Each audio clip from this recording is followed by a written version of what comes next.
বাণী কি পারবে তার সর্বশক্তি দিয়ে মৌলির মিথ্যা অন্ধত্বের নাটক একেবারে ফাঁস করে দিতে, নাকি মৌলির চক্রান্তে হেরে যাবে বাণী? মৌলিকে ফাঁসাতে বাণী অনিরুদ্ধের নতুন চক্রান্তে মৌলি কি পারবে এই বিপজ্জনক ফাঁদ থেকে নিজেকে বাঁচাতে? উফ দর্শক, এই টানটান উত্তেজনা আর ঘৃণা ভালোবাসার খেলায় কে জিতবে আর কে হারবে তা দেখার জন্য তোমাদের হৃদয় এখনই ধরফর করছে না?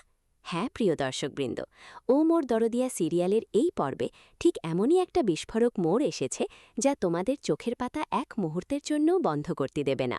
ও মোর দরদিয়া সিরিয়ালের লেটেস্ট আপডেট আর সবচেয়ে হট টুইস্ট পেতে আপুরা প্লিজ প্লিজ এক্ষুনি চ্যানেলটাকে সাবস্ক্রাইব করে বেল আইকনটা অন করে রাখো, যাতে কোনো পর্ব মিস না হয়। সাবস্ক্রাইব করে নাও আপুরা, কারণ পরের পর্বে যা আসছে তা তোমাদের রাতের ঘুম কেড়ে নেবে। দর্শক, আজকের পর্বটা শুরু হয়েছে একটা রহস্যময় অনুসন্ধান দিয়ে।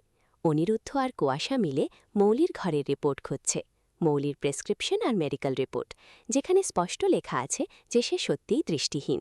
কিন্তু বাণী আর অনিরুদ্ধের মনে সন্দেহের বীজ গভীরে গেঁথে গেছে। বাণী তো সোজা বলেই দিল, আমার মন বলছে চোখে না দেখতে পাওয়াটা তোমার অভিনয়। এরপরই শুরু হলো সেই ঐতিহাসিক ফোন কলের টেস্ট। অনিরুদ্ধ দূর থেকে ফোন করছে, কুয়াশা আরেকটা। মৌলি প্রথম ফোনটা তুলে নিল ঠিকই, কিন্তু দ্বিতীয়টা ধরল না। সবাই অবাক।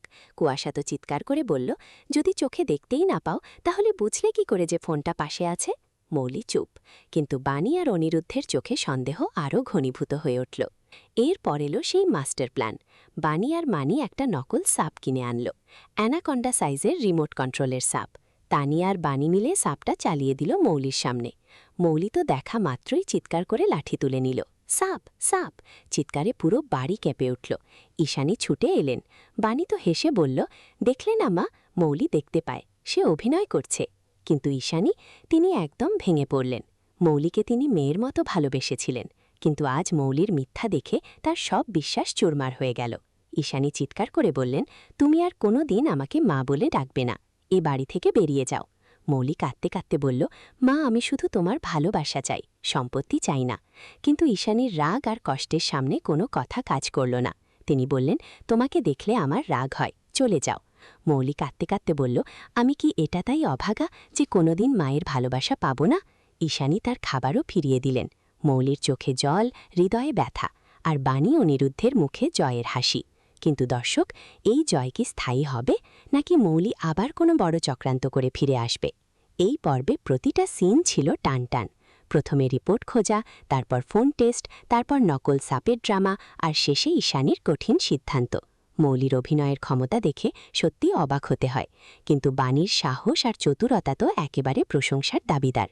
অনিরুদ্ধ আর কুয়াশার সাপোর্টও ছিল অসাধারণ। আর ঈশানীর চরিত্রে মায়ের কষ্ট আর রাগ এতটাই বাস্তব যে চোখে জল চলে আসে। এই পর্ব দেখে বোঝা গেল যে মিথ্যা আর অভিনয়ের দিন শেষ, সত্য সবসময় বেরিয়ে পড়ে। কিন্তু মৌলির মনে কি এখন প্রতিশোধের আগুন জ্বলছে, নাকি সে সত্যিই পরিবর্তন হয়ে মায়ের ভালোবাসা ফিরে পেতে চাইবে? দর্শক, পরের পর্বে দেখতে পাবেন মৌলি কি আবার বাড়িতে ফিরে আসার চেষ্টা করবে, ঈশানীর মন কি নরম হবে, নাকি বাণী আর অনিরুদ্ধ নতুন করে আরও বড় চক্রান্তের ফাঁদ পাতবে?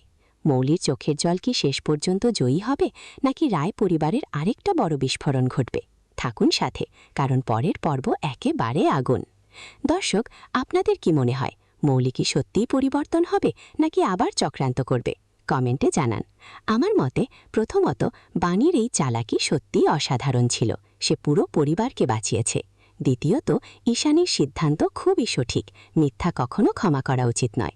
তৃতীয়ত, মৌলির কান্না দেখে মনে হয় তার মধ্যে এখনও একটা ছোট্ট ভালো অংশ আছে, হয়তো সে ফিরে আসবে।